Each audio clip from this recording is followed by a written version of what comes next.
உங்களுக்கு மட்டும் ஒரு நாளைக்கு ஒரு 60-70 மணி நேரம் இருக்கா? எப்படி உங்களுக்கு முடியும்? இருக்கிற நேரத்தை தான் பயன்படுத்திக் கொள்கிறேன். அந்த நேரத்தை முழுமையாக பயன்படுத்திக் கொள்கின்றேன். ஓய்வு என்பதை நான் எப்பொழுதுமே விரும்புவதில்லை. ஓய்வு நேரத்திலும் உழைக்க வேண்டும் என்று தான் கருதுகின்றேன். உழைப்பு உழைப்பு உழைப்பு அதுதான் கருணாநிதியினுடைய முன்னேற்றத்துக்கு காரணம், அவருடைய பொதுவாழ்வுடைய வெற்றிக்கு காரணம் என்று அண்ணா அவர்களே என்னுடைய பிறந்த நாள் விழாவிலே குறிப்பிட்டதை நான் நினைவுபடுத்த வருகின்றேன்.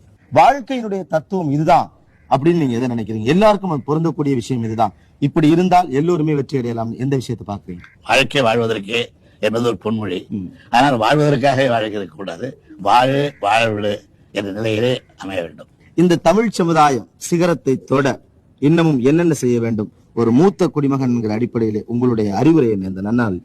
முதலில் ஒற்றுமை வேண்டும், இன உணர்வு வேண்டும், மொழி பற்று வேண்டும். இவைகளெல்லாம் தோன்றிவிடுமையானால் நிச்சயமாக இந்த சமுதாயம் சிகரத்தை